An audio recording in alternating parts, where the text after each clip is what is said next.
Hey guys, we are back in the workshop and today I've got a really cool project for you because we are working on a hunting knife and I've already got the template here and that is my main hunting knife. I would say this is the Oberon knife and the customer doesn't want to have it out of stainless steel, he wants it out of carbon steel, so I have to cut it out separately. So I've got the steel right here and that knife just fits in here if I tilt it like that, and with that template I can then scribe it using some blue Dicam covering the whole surface, and then I can scribe the whole line and then cut it out.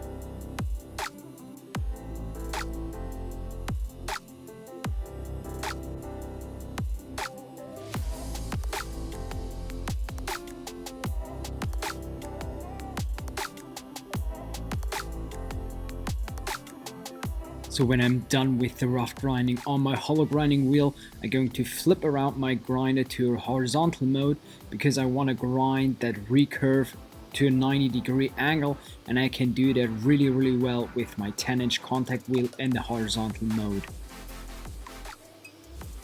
And it would be also interesting for me, guys, if you're telling me, do you like that voiceover that I'm doing, because I want to put as much information in my videos as possible in the shortest amount of time so the video stays interesting for me. So if you're interested in those voiceovers, just drop it down below, or if you just want to see some montage footage on how I'm going to build those knives.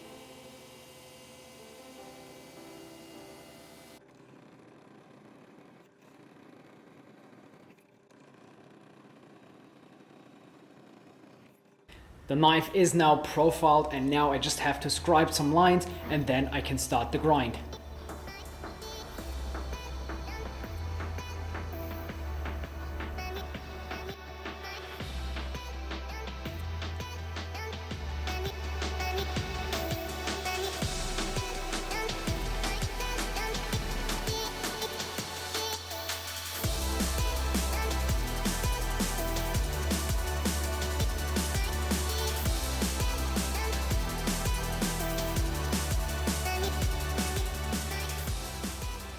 And here I'm showing you how I'm grinding that recurve in, because you kind of gotta follow that flow of that knife, because you don't want to grind it too thinly on the top. With the hollow grinding wheel, it's sometimes a little bit difficult and you have to follow more the flow of the knife and of the recurve.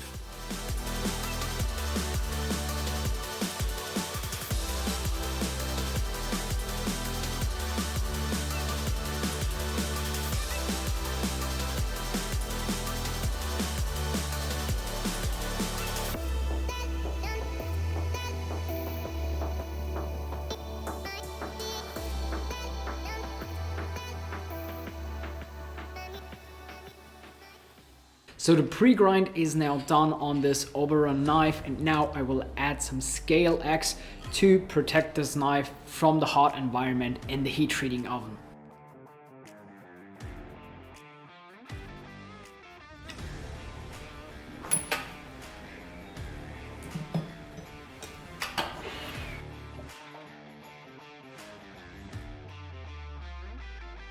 It's now the next day and the knife is now tempered and I've got a new hoodie. And this is also a quick shop tip. These hanging things to zip down your hoodie thing, I always cut them off because you don't want to get them into any kind of running belt grinding machine, drill press. So always cut them out, so be safe on your machines. And now that the knife is heat treated and tempered, I can finalize the grind on the belt grinder with, of course, my 10-inch contact wheel. And I'm using fresh belts because I don't want to ruin the temper, so I have to be really carefully when I'm grinding the knife, always cooling it down in water lowering the speed of my grinder and really take it slow and easy on the belt grinder and get that knife really thin in the end, because you want to have it a nice cutter when you're using it while you're hunting.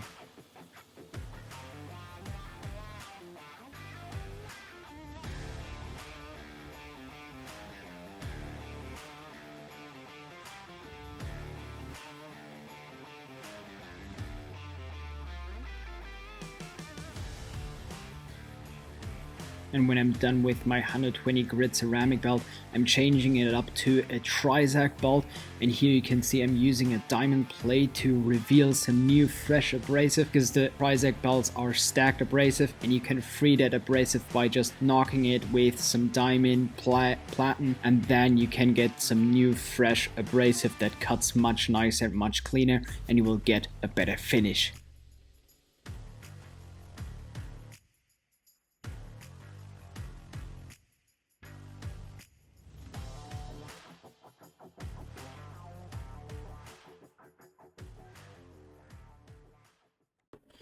So I've got now the knife ground on the belt grinder and the edge is already pretty thin, especially with that hollow grind. Now I'm going to start working on the handle, and I've got this really cool Utah micarta. It's a really rough micarta, I would say, from the structure, and it's got a really cool color and it will fit perfectly for this knife.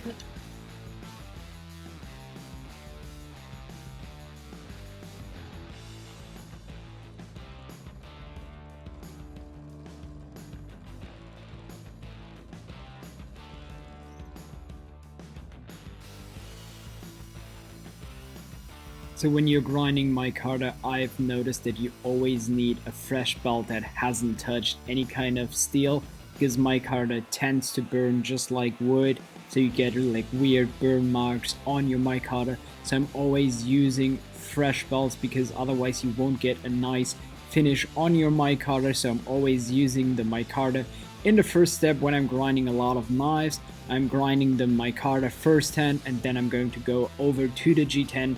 The G10 doesn't always need fresh belts, it just depends on the color. For example, orange or so, it always kind of tend to burn sometimes, and OD green and black doesn't burn at all. You can use like the oldest belt you can find, but micarta is a different animal and it just loves fresh belts, and it cuts much nicer than some older belts.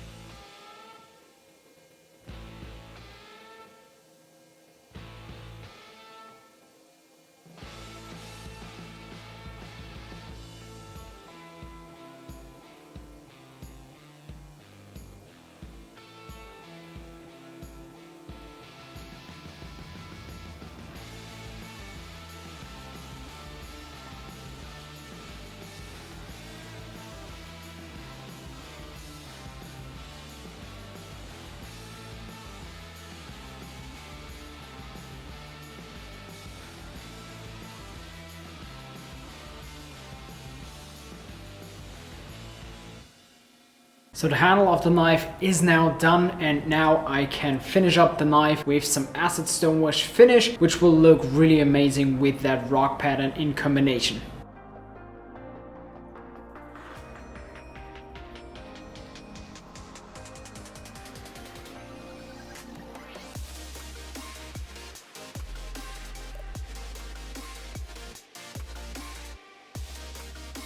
And because this knife has a recurve edge, I'm not going to grind it on my Tormek. It can work, but you can sometimes also damage your stones, especially the diamond stones, because you're putting a lot of pressure on the edges, and I don't want to ruin my diamond stones. They're quite expensive, so I'm using this sharpening stone where I have rounded off the edges of the sharpening stone, and then I'm just going to follow that recurve over the corner of that sharpening stone, and then I'm just feathering it out to the tip on the flat side of the stone.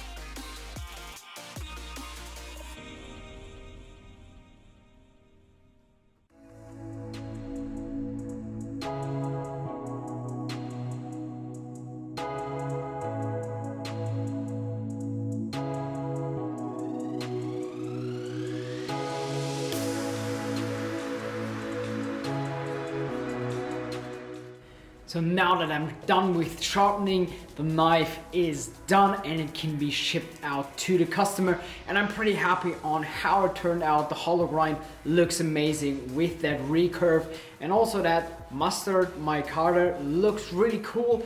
It kind of represents wood, but it's not as fragile as wood, and it just looks really, really nice.